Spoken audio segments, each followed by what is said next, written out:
Muy buenos días a los radioescuchas que nos sintonizan en las frecuencias de Telemetro Radio, a quienes nos ven por streaming a través de Metcon Go, así como en RPC Televisión en señal de televisión digital terrestre y en las plataformas de Telemetro Cuarto Poder en YouTube. Bienvenidos a la emisión de hoy, viernes 26 de mayo del año 2023. En materia internacional, las noticias más importantes desafortunadamente no son buenas. Al menos una persona murió y otras 15 resultaron heridas en un ataque ruso con misiles que alcanzó una clínica de la ciudad de Dnipro, en el sureste de Ucrania, informó hoy viernes el presidente de Ucrania, Volodymyr Zelensky, que dijo que podría haber más víctimas bajo los escombros.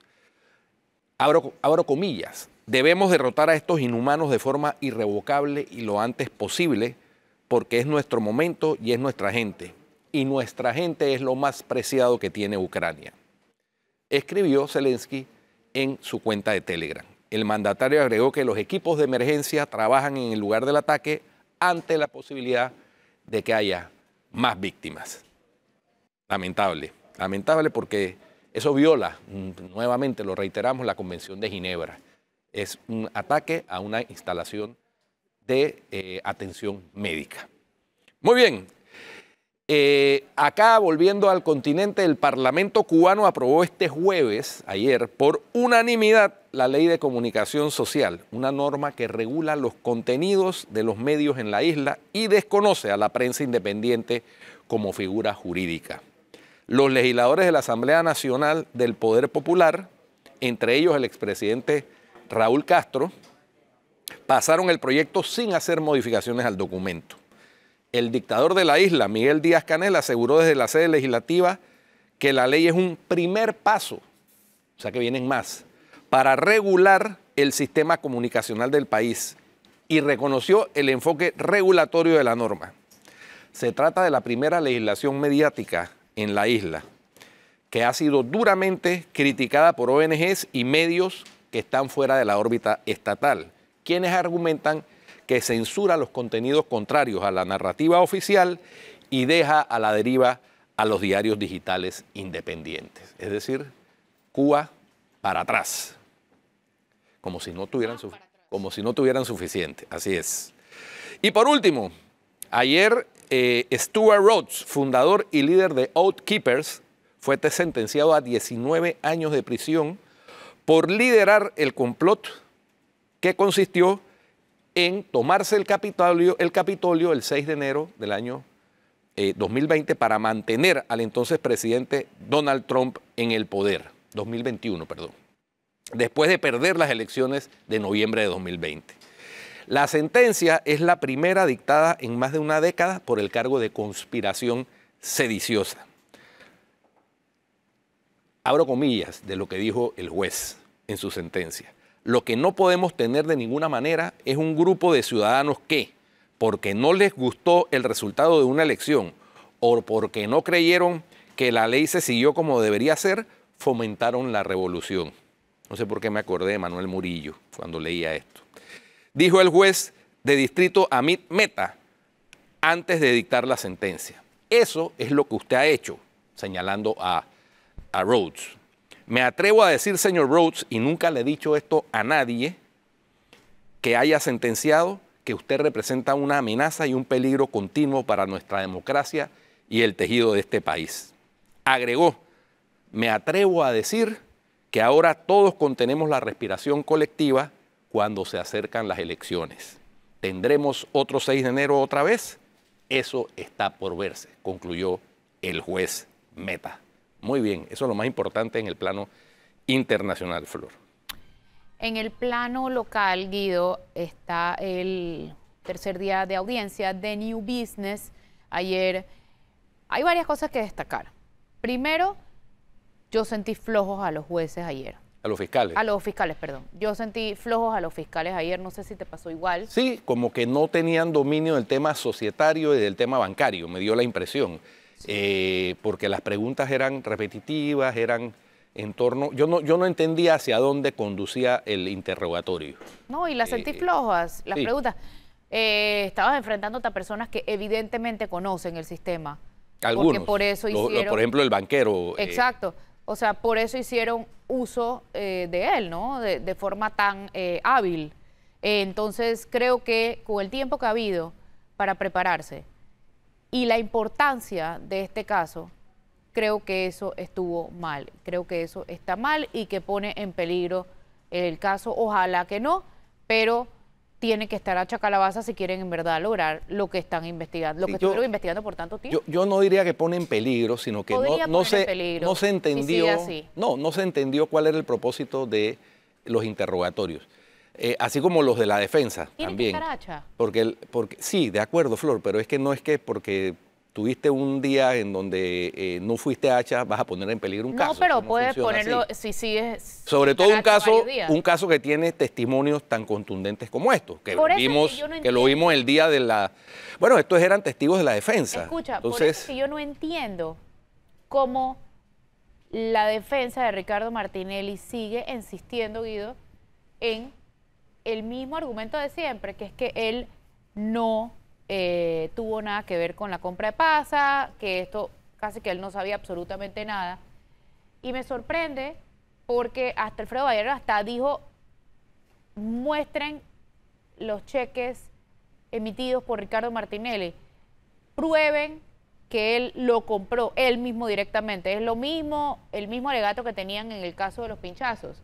Sí. ¿Lo viste pinchando? Que si le entregó, le preguntaba a los antiguos dueños, pues al antiguo presidente de Pasa, don Pancho Arias, y a su hijo, Francisco Arias Galindo, que si Ricardo Martinelli había sido el que había entregado alguno de los cheques, y eso no es lo que se está discutiendo. Pero ahí están los testigos además que lo desmienten. Porque, Flor, sí, porque cuando tú usas a personas que actúen por ti, se supone que es para que tú no aparezcas, ¿no? Entonces, eso se cae de su peso. Entonces, insistir en eso, de que él no aparece, pues sí, él no quiso aparecer, él planeó para no aparecer, pero lo grave, que es lo que se discute aquí, es cómo se pagó, con qué fondos se pagó esa compra. Independientemente de que haya terminado siendo un cheque de gerencia o 2 cheques de gerencia, los fondos, ¿de dónde salen? Todo indica que salieron de contratistas del Estado, esa es la teoría de la Fiscalía, que fueron combinados de alguna manera, como reveló el señor Gaby Betech y el hermano del señor Gaby Betech, a petición del señor Ricardo Martinelli, Henry Misrachi, a petición del señor Ricardo Martinelli. Entonces, pero Flor, en Panamá, cuando se dio la venta de Pasa en el año 2010, de alguna u otra manera, todo el mundo sabía quién estaba detrás de esa operación. Yo te hice un knockout a ti cuando acabas de entrar cuando saliste ya de Panamá América, ¿era verdad? Sí, correcto, y tenía una semana de estar en TVN. Ajá. Y me hiciste un knockout y me preguntaste eso. Y yo te dije, entiendo que el señor Martinelli tiene una participación. Ya después se confirmó que efectivamente tenía, y no una participación, sino una participación mayoritaria, ¿no? Confesado por el señor Ricardo Chanis, que era del círculo cero del señor Martinelli, que tenía el 60% y que es el que ha estado fondeando además la operación de Pasa cuando se ha necesitado. Claro. En medio de la crisis que viven los medios de comunicación social impresos, pues ha tenido que estar fondeando, digo yo, que con algo de frecuencia. Mira, tenemos un video, Guido, donde queda clarísimo las intenciones y la participación de Ricardo Martinelli en el Panamá América. De su propia boca, ¿eh? Claro, además, o sea, aquí el productor ya tiene el video. Vamos a ponerlo, por favor. Juicio mediático. Esta es una pregunta personal, esta es una curiosidad personal, porque yo siempre he querido, hablando del juicio mediático, famoso. Este periódico, ¿es cierto que es tuyo? No, mío no es, yo soy accionista. Soy accionista. ¿Lo controlas? Yo soy accionista. ¿Lo controlas? Soy accionista. No me estás diciendo que no. Soy accionista. Ok. Pero entonces también, pregunto, pero este periódico claramente está dentro del juicio mediático, el que tú hablas, obviamente desde el otro frente. Ese periódico no enjuicia a nadie mediáticamente. A nadie es enjuiciado mediáticamente, porque ese periódico sí pone las dos partes. Y ese periódico, cuando lo compra el grupo, yo soy parte del grupo, sí tengo que decir que soy parte del grupo, no lo controlo, pero soy parte del grupo. Porque este asunto mediático es de dos partes. Lo tengo que hacer porque me estaban acabando mediáticamente. Juicio mediático. Eso, a confesión de parte. Oye, ¿cómo es que uno es dueño de lo que calla y esclavo de lo que habla? Ahora, pero Ahí no hay nada que hablar. hay un Soy elemento... parte del grupo. Es decir, el grupo eran Henry Mirachi y Ricardo Martinelli. El señor Ahora- Eskenazi y el señor Levy eran Ahora- frontis. Fronting. Hay un elemento Hombre. aquí en lo que pasó ayer en la audiencia, que no sé si ya lo comentaron, que tiene que ver mucho con la diligencia de vida hecha a la sociedad que compra el medio específicamente. No sé si escucharon y vieron al testigo Dorian Ulloa, que es un conductor mensajero, y que resulta que actuaba como presidente de la directiva fachada de la empresa que iba a comprar EPASA. O sea, no estábamos hablando de la venta de una tienda de ropa. Estamos hablando de la venta de un medio de comunicación con historia y tradición en ese momento, Guido. Correcto. Y me vas a decir que no se hizo la debida diligencia para identificar cuál era la empresa que estaba comprando este medio de comunicación, que tenía como presidente al mensajero y chofer. O sea, ¿dónde estuvo la debida diligencia que en el 2010 ya era requerida? No estamos hablando que esto ocurrió hace 20 años. Sí. O sea, ¿dónde está el compliance de todos los involucrados en este asunto? Cuando ni siquiera investigaron cuál era la empresa que estaba comprando a un medio de comunicación como EPASA. Allí, y esto en voz del propio Dorian Ulloa, que actuó como testigo. Es más, a él se le preguntó directamente, ¿usted sabe lo que significa una reunión de junta de accionistas? No. Su respuesta fue no. Su respuesta fue no. Y la otra... Entonces, ante esa carencia de diligencia debida en la directiva de la empresa que iba a comprar un medio de comunicación, ahí surgen un montón de posibilidades en medio de lo que ocurrió en esa transacción. Entonces, evidentemente, ahí hubo algo extraño, ¿no? Guido, tú eras el director del Panamérica cuando el Panamérica fue comprado. Es correcto. Cuando eso fue comprado, ¿cómo te enteraste tú? ¿Cómo fue ese proceso? Bueno, yo estaba, mira, fíjate tú qué curiosidad. Yo estaba en Israel en diciembre del 2010 y estando ya terminando la gira, era una gira de varios días, obviamente para un viaje tan largo, estando ya finalizando la gira en la ciudad de Haifa, la noche anterior a que iba a regresar a Jerusalén para tomar el vuelo de regreso, a las 3:15 de la mañana recibí 4 llamadas seguidas de diferentes personas que no tenían relación una con la otra, avisándome que habían vendido EPASA. Pero a renglón seguido, los 4 me decían, y la compró Ricardo Martinelli. Eso era un secreto a voces, Flor. Epa. Eso era conocido por medio Panamá y la otra mitad lo sospechaba. Entonces, la verdad es que yo no entiendo cuál es la estrategia de la defensa. Si la estrategia de la defensa es tratar en el juicio mediático, porque esto se está transmitiendo por televisión y por YouTube, que la gente piense que Martinelli no tuvo nada que ver, las evidencias son contundentes y claritas. contrarias. Pero O sea, usted mismo lo dijo ya. sí, por Ahí está la supuesto. entrevista. ¿Video? Yo soy Ahí parte del está. grupo. Yo soy parte del grupo que compró EPASA, de su propia voz, de su propia palabra, en una entrevista cuando era presidente todavía. Recordemos cuando, yo estaba recordando varias de esos episodios no necesariamente agradables. Recordemos cuando una vez en una conferencia de prensa el colega Hugo Enrique Famanía le preguntó a Martinelli, siendo presidente, por qué él conocía los titulares del Panamá América Antes de que saliera. el día antes de que saliera el periódico. Así es. Y reaccionó de una manera visceral, le dijo un poco de cosas, de ahí decidimos hacer la manifestación Basta Ya, por la agresión permanente que tenía el señor contra los periodistas y los medios de comunicación. A pesar de que era dueño de un medio. pues. Eso, Bueno. esa fue la pregunta que en esa conferencia lo hizo explotar. Correcto. Ricardo Martinelli. Entonces, Ese evidentemente... quizá fue el principio de todo esto. Evidentemente, Sí. él participó en el grupo desde el origen. Que se lo ocultó a los vendedores, es probable.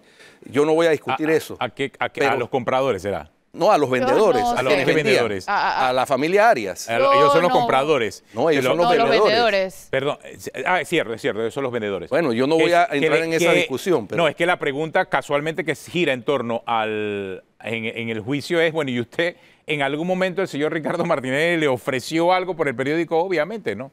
Obviamente, si estamos viendo que utilizó hasta una empresa fachada para poder realizar la compra del medio de comunicación.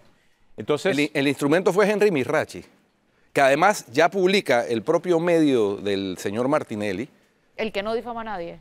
¿sí? Ya publica que los testigos protegidos son Henry Mirachi Francolini. y Ricardo Francolini. Lo publica hoy. Es decir, ya dejaron de ser protegidos porque ya todo el mundo sabe quiénes son. Lo mismo hicieron con el caso de los pinchazos. Entonces, Publicaron hasta el mismo detalle. Sí. el mismo detalle de los testigos protegidos. Lo que también tiene otro tipo de implicaciones en la audiencia, y eso me imagino que lo tendrá que evaluar la jueza en el caso, ya que ayer también vimos que la defensa estaba cuestionando el hecho de que no se conocía a los testigos protegidos. Insistieron con el tema de los testigos protegidos. Mira, si hay una devolución del 40% ya. de la parte de Henry Mirachi. Pero el 60% de quién es, según confesó o detalló el señor Ricardo Chanis, que era el presidente de PASA, el que reemplazó a Francisco Arias Vallarino. En la presidencia de PASA fue el señor Ricardo Y Chanis. ya dijo que él tenía el otro 60%. Por supuesto. Palabra del propio señor Ricardo Chani, o sea, Así es. que salió Y eso- en esta audiencia. y eso que no fue- complementa con lo que dice Ricardo Martínez. Y eso no Es que fue- todo es un rompecabezas perfecto. Cuando tú sumas ellos están todo, tratando de cuando tú decir que sumas no. una sociedad anónima, una sociedad fachada, cuando tú sumas, el supuesto desconocimiento de los vendedores, cuando tú sumas las declaraciones De que en los esta misma testigos. semana han dado los testigos de la fiscalía, o sea, ves que el rompecabezas comienza a tomar forma. Ah, y suma la entrevista que acabamos de presentar. Sí. Ya. Y la cuenta canasta, que es, Y la cuenta. que es sobre lo que gira este proceso, la cuenta canasta de la sociedad New Business, para recaudar los fondos con los que se pagó esa operación de compraventa. Y Es decir, después para lo que se usó no ese sé. periódico. Bueno. Esa es otra o- gran pieza de ese rompecabezas. sí, bueno. Ahora, claro, aquí hay dos elementos. Una, el tema de, cómo se compró el medio, obvio, y si los que estaban vendiendo sabían o no que era el señor Ricardo Martinelli, El que estaba detrás. el que estaba detrás, y si realmente fue el señor Ricardo Martinelli que hizo los ofrecimientos o no, ese es un elemento. El otro es el dinero para poder comprar el medio, que es otro de los temas importantes en esta audiencia. Porque El más, de hecho. sí, y es tema clave, porque la compra de por sí, más allá de la estructura financiera, más allá de quiénes son los dueños, y en que puede entrar en un tipo de violación de la ley, porque la ley panameña prohíbe que tú seas dueño de periódicos y de televisión y de emisoras de radio a la par, sobre todo si eres socio mayoritario, es el origen de los Televisión fondos. y radio sí, periódico no. Así es. Pero en este caso, pues, Todo, sabe era muy bien todo. que era NEX, era las emisoras de radio, la televisión y, Y encima el un periódico, claro. Eso es un elemento que pudiese quedar claro y establecido en estos días, pero el origen de los fondos Es es la otro segunda tema. parte en la discusión de esta audiencia. Y ¿De dónde quizás salen los fondos para comprar clave, ese periódico? porque ahí entonces se suman otros elementos y otros componentes que ya comenzamos a ver. ¿Y qué tiene que ver la rehabilitación de la autopista Panamá-La Chorrera con este asunto? Bueno, es que resulta que en la teoría del caso se ha dicho de que a través de la rehabilitación de la autopista Reján-La Chorrera pudieron surgir los fondos para poder darse la compra del medio de comunicación. Esas son esas teorías que deben comenzar a esclarecerse en la medida que avanza la audiencia, en este caso New Business, que cada día que pasa se vuelve mucho más interesante de observarla y de verla. Está en YouTube y usted puede darle seguimiento en la página del órgano judicial Es que ha abierto para todo importante. el mundo. Además, esto es una clase en verdad de lo que se enseña en las universidades. Sí, O sea, esta es la tiempo parte real. práctica.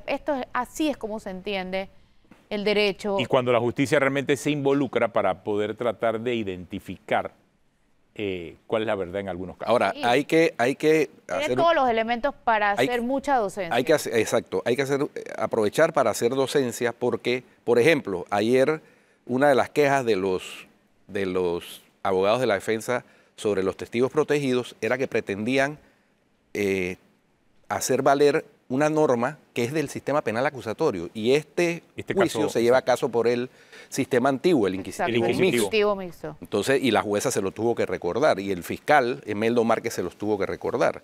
La jueza incluso habló de que la valoración que ella hará del testimonio de los testigos protegidos, porque ella ya homologó ese acuerdo de colaboración eficaz con esos testigos, se hará de acuerdo con el artículo 2044 del Código Judicial, que es el que rige el Código Judicial, el libro del Código Judicial que rige o que reglamenta el proceso penal.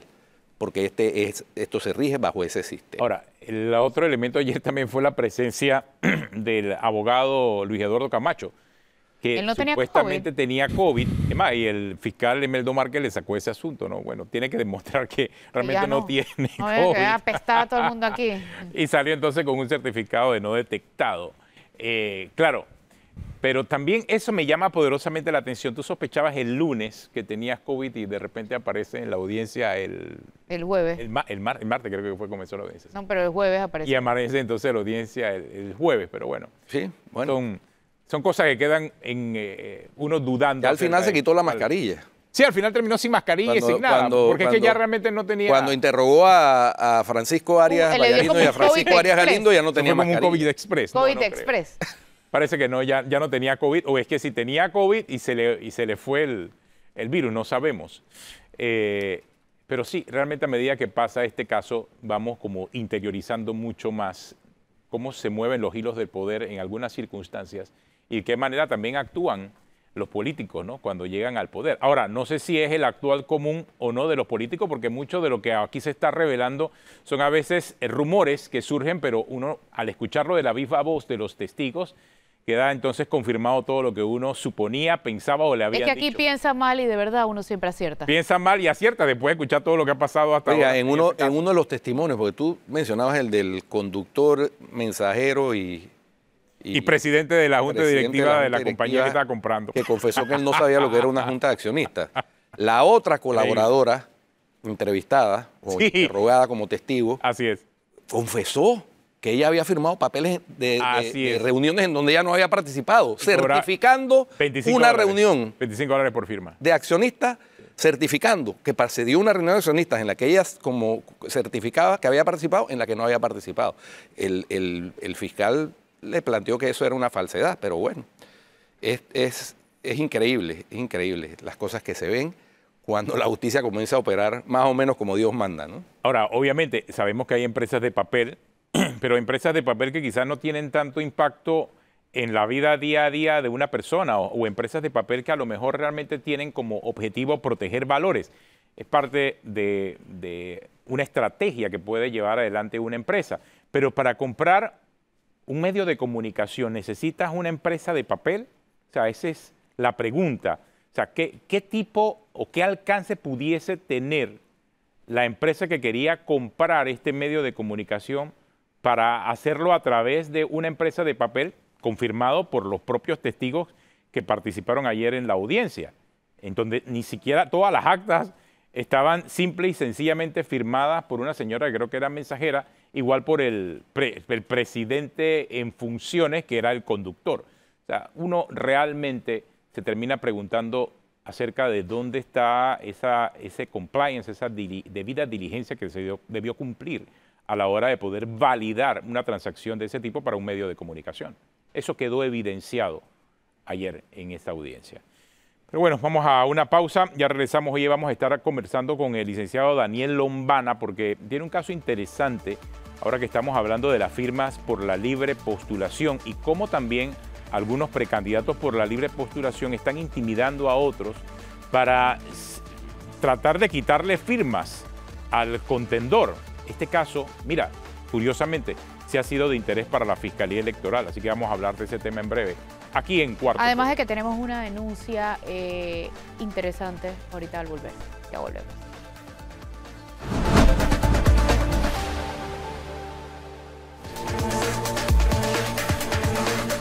Flor, que hay una denuncia ahora, ¿verdad? Tenemos una denuncia anónima por teléfono y explicamos por qué es anónima. Es por el riesgo que existe de que despidan a la persona que va a hacer la denuncia y se trata de una denuncia de ambulancias, la falta de ambulancias más bien, en el Santo Tomás. La persona que nos va a hablar es un paramédico en el Santo Tomás, preocupado porque tienen el riesgo de no poder salvar las vidas a la hora de un traslado. Bienvenido al paramédico, cuéntenos por favor de qué se trata su denuncia.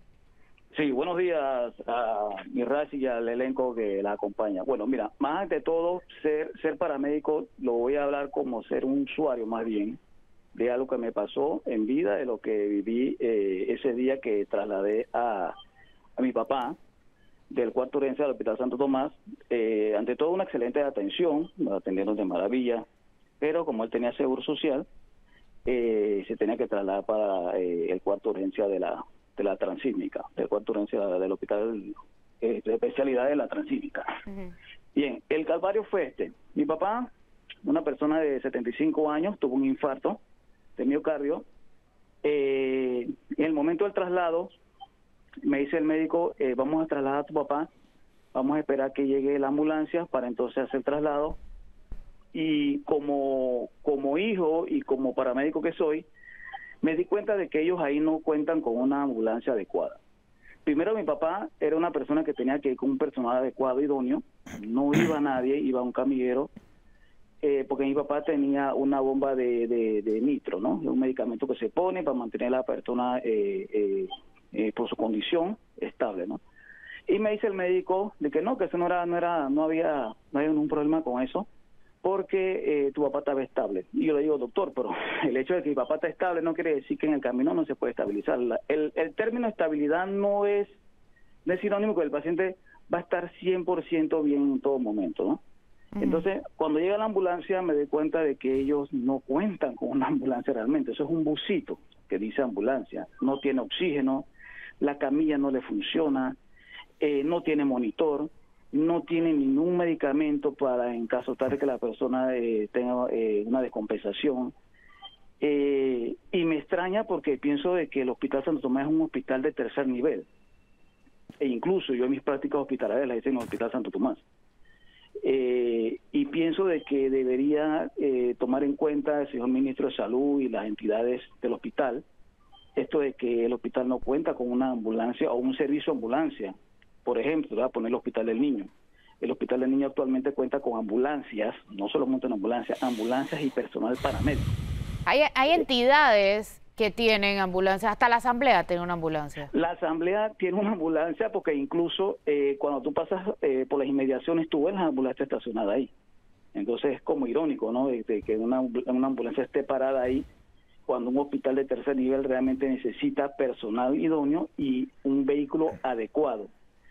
Es más, esa ambulancia, ese busito que está en el Santo Tomás, ese busito no es ni siquiera del hospital, esa ambulancia es prestada. Creo que es un centro de salud, no recuerdo.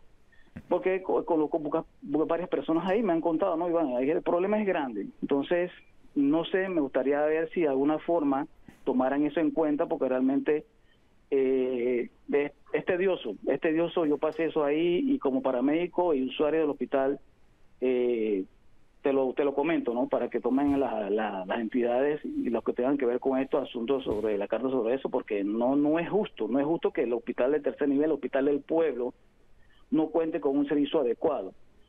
Tengo entendido de que hasta ahí había accidentes cerca en las inmediaciones del Hospital Santo Tomás y han tenido que esperar el 911 para que atiendan a una persona que está prácticamente a metros del Hospital Santo Tomás.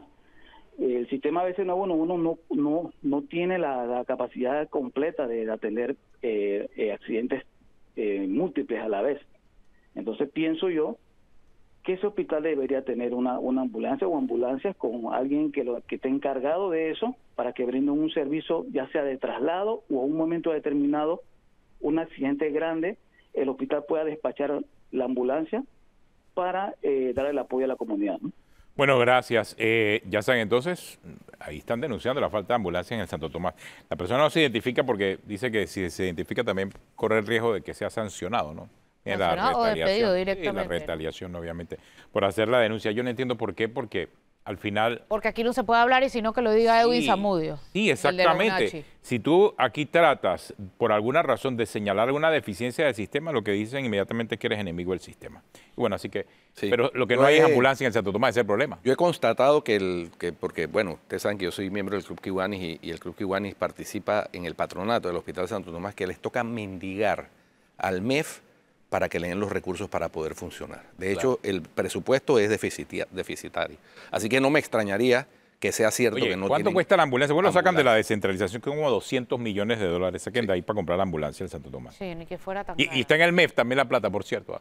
Sí, sí, claro, pero para... Ahí se hacen el esfuerzo pero de para ir los millones de... a la asamblea, hacer todos los traslados necesarios para que esos 200 millones estén allí. Para los utilizarlo millones cuando les de dé la la- gana. Pero para la ambulancia, que creo que una buena ambulancia, Guido, no llega ni a $50.000. Cuando tú No, lo sí comparas vale un contra los poquitito 200... más. Sí, pero cuando lo comparas contra los 200 millones, sí, no es sí. nada. Sí.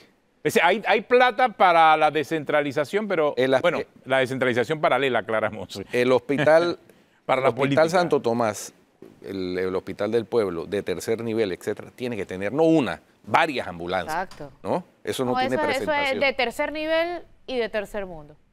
De quinto mundo, que un hospital como el Santo Tomás no tenga ambulancia. Así es. Bueno. Así es. Oye, Seguimos entonces. Y por el lado de la libre postulación, mira que la Fiscalía Electoral se ha interesado en varias denuncias que hemos recibido de precandidatos por la libre postulación. Dice que la gente estaba empujando la renuncia masiva de un precandidato para que apoyen a otro. Y se ha dado un caso específicamente en donde ya ayer se logró la imputación a un precandidato por el delito de coartar la libertad del sufragio. Nos acompaña el licenciado Daniel Lombana esta mañana, que está viendo este caso de cerca. Cuéntenos, licenciado Lombana, dónde se está dando ese caso y sobre todo por el hecho de que estamos resaltando lo de que la Fiscalía Electoral se ha interesado en este tipo de casos, ¿no? Buenos días, Atenógenes, Guido Flor, gracias por la invitación.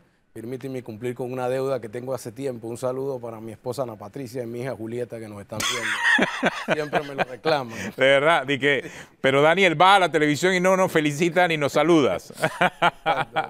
Entonces, bueno, Ok. entremos en materia. Lo que ha sucedido aquí, y hay que aclarar porque hay que hacer algo de docencia. Los ciudadanos tienen el derecho de renunciar a su firma de apoyo. Eso está en la ley.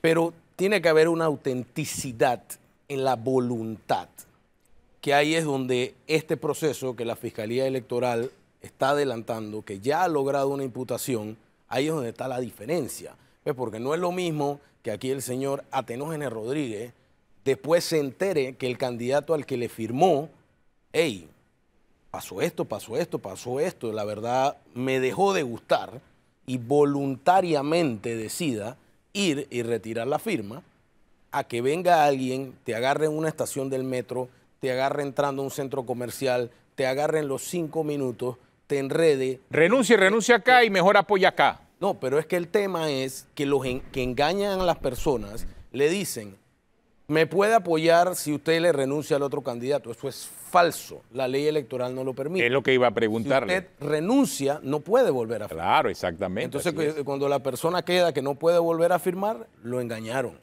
También hay en el expediente, que he escuchado decir por ahí, O sea que cuando se están dando este tipo de casos, afecta realmente es la cantidad de firmas. Del No otro. es del otro. No es que estás No te buscando sumas que a ti. porque es que no le sumas a nadie con esa firma. No le suma a nadie, pero sí le restas a quitas otro. firmas a es otro. que lo que sucede es que en las circunscripciones ya las firmas se están poniendo tan escasas Claro, ya todo el mundo firmó. y tan difíciles de lograr que entonces la opción a la que han recurrido algunos en, Es bajar al en las otro. postrimerías es vamos a quitarle firma al que va arriba. Muy sucio eso, muy sucio. Y entonces se han generado campañas sistemáticas de ir, tocar puerta. ¿Cómo está, señora Flor? ¿Usted ya firmó? Sí, ya yo firmé. ¿A quién le firmó? Oiga, usted sabe que ese, y yo la puedo ayudar aquí a que renuncie, no sé qué. Y todo te lo hace el activista, te meten en el CAU. Usted nada más diga que sí. Sí, ping, pan, y listo. Ve, y entonces el expediente que estamos viendo ha nacido de una denuncia por la candidata Omaira Sin, la precandidata Omaira Sin Castillo, del circuito 13-3 Chame y San Carlos, la cual yo debo destacar que es una señora luchadora, ¿ves? Una dama que a pesar de que la han atacado con todo, con estos sistemas fraudulentos para restarle firmas, y que se cayó al 4.º lugar, porque esa es parte de la gravedad de la situación.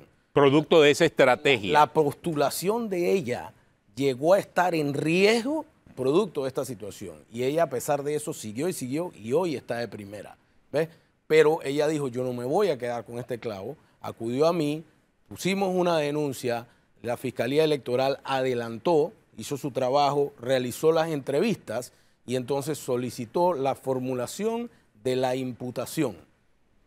por la comisión de posibles delitos contra el ejercicio libre del sufragio.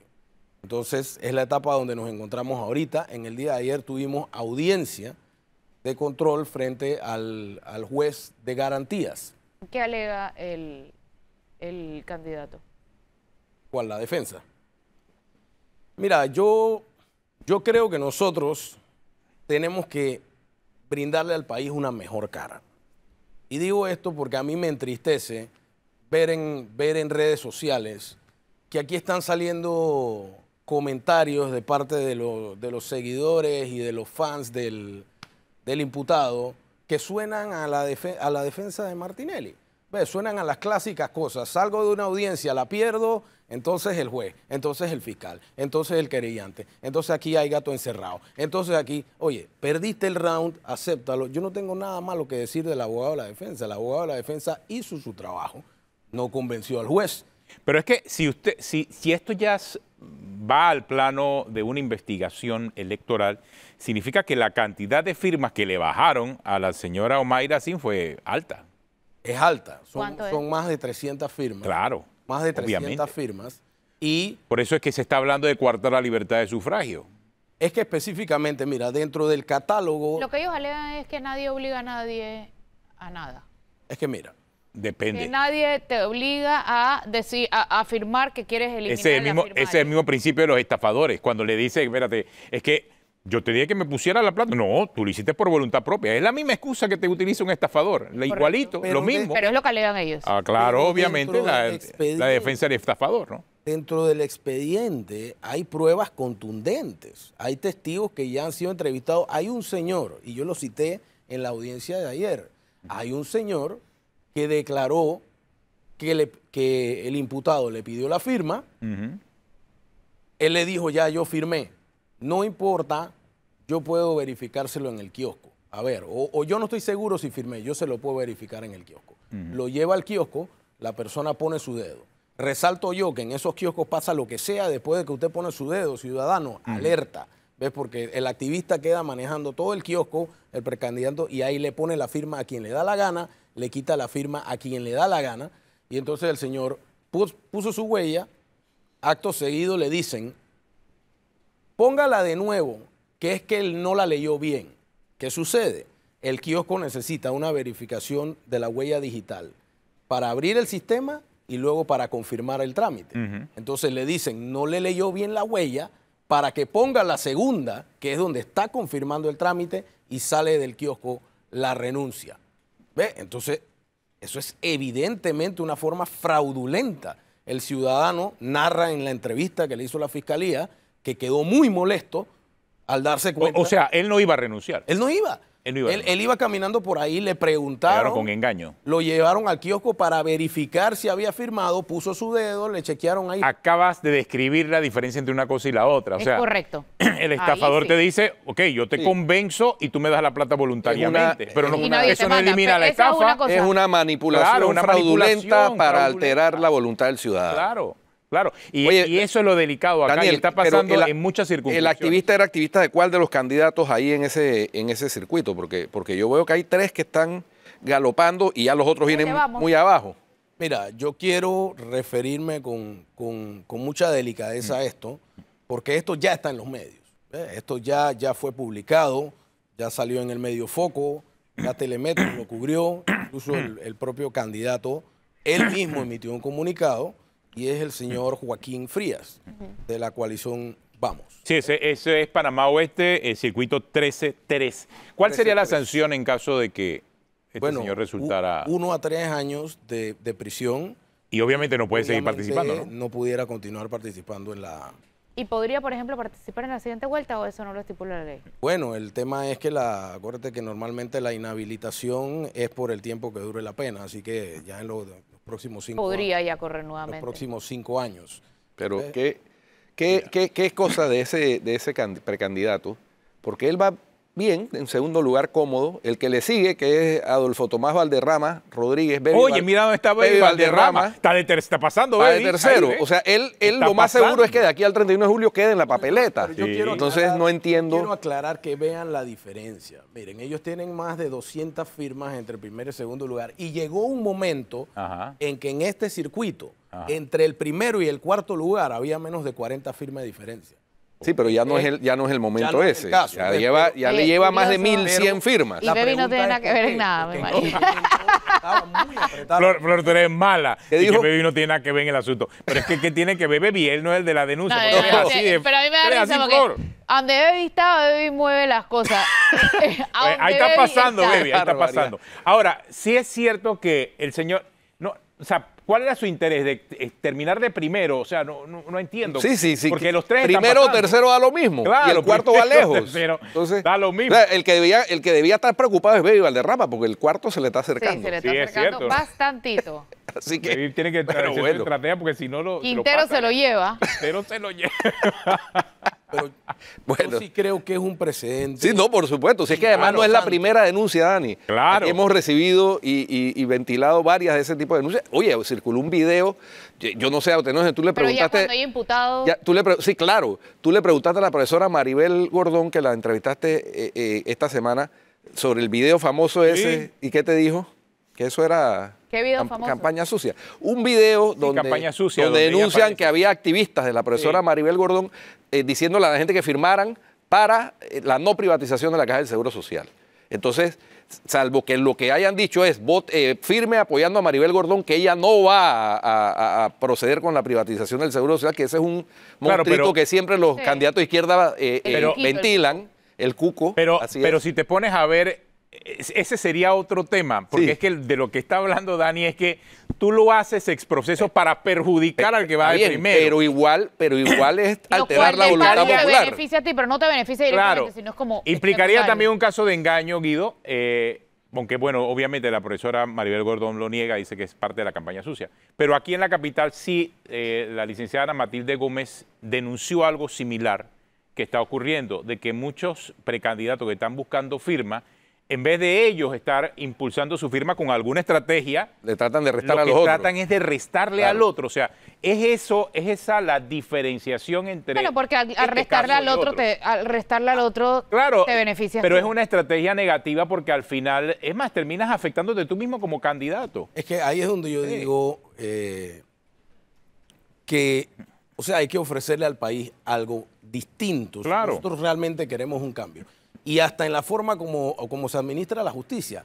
Yo he leído de todo en redes sociales. Se han inventado que el juez falló, que hay una imputación autónoma de la querella, lo cual es una locura. Sí. Yo soy el abogado querellante y fuimos a la audiencia y la formulación de la imputación la pidió la fiscalía.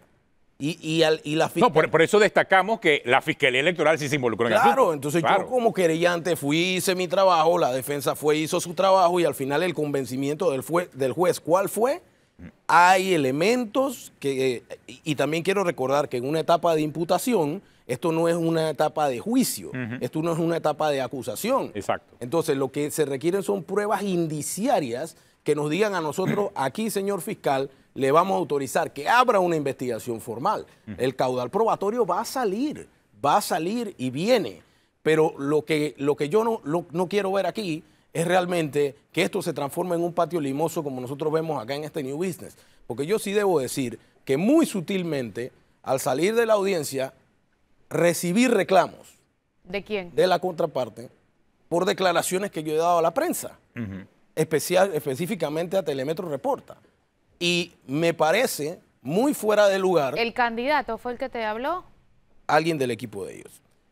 Y me parece muy fuera de lugar que en grupos que defendemos la libertad de expresión, defendemos la libertad de prensa, vengan este tipo de suspicaces o sutiles comentarios de acciones legales simplemente por hablar.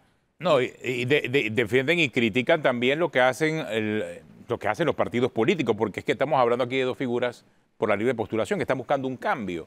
para salir entonces con este tipo de actitudes que no son, no son buenas. Y ahí me lleva a un punto importantísimo.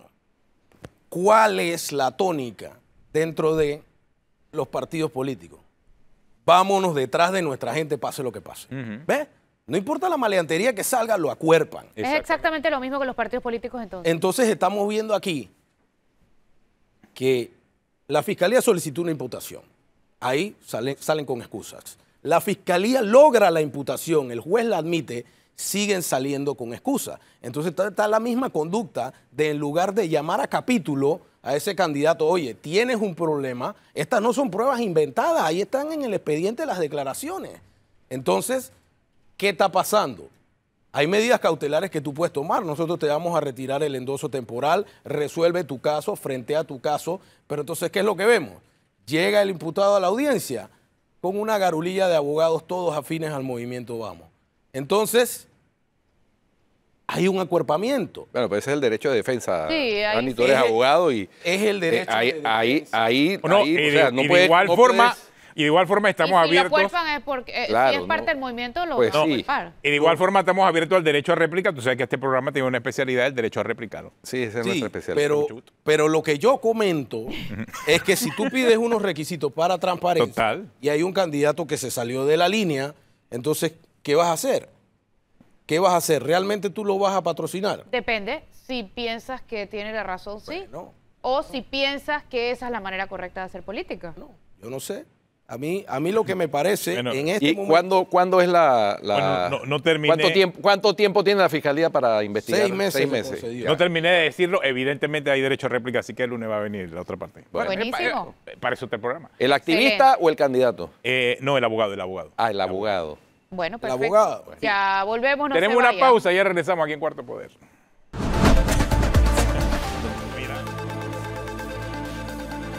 Tío dice que viene el lunes también. Él es el abogado del activista. del candidato. Sí, no, exactamente. del candidato. Del candidato. Pero el que está siendo procesado, ¿el candidato o el activista? El candidato. El candidato. Ok. Bueno, ya que vienen, aprovecho para decirle que quiero que traigan aquí la copia autenticada Ajá.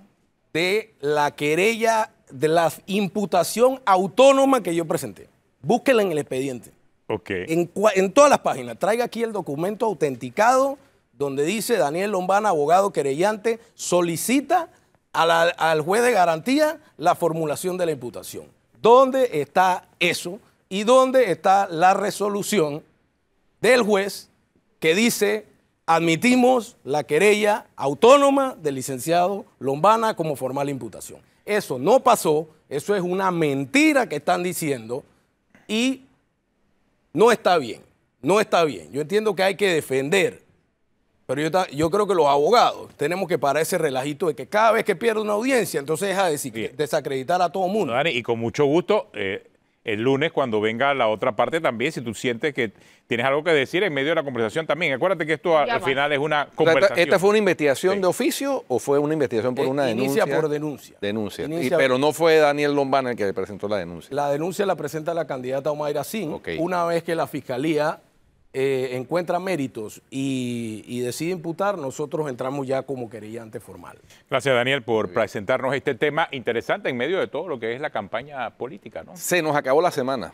Bueno, si usted continúa en Telemetro Radio, siga con El Bronche en RPC Televisión en CIS, Investigación Naval Criminal Efectiva. Hasta el lunes.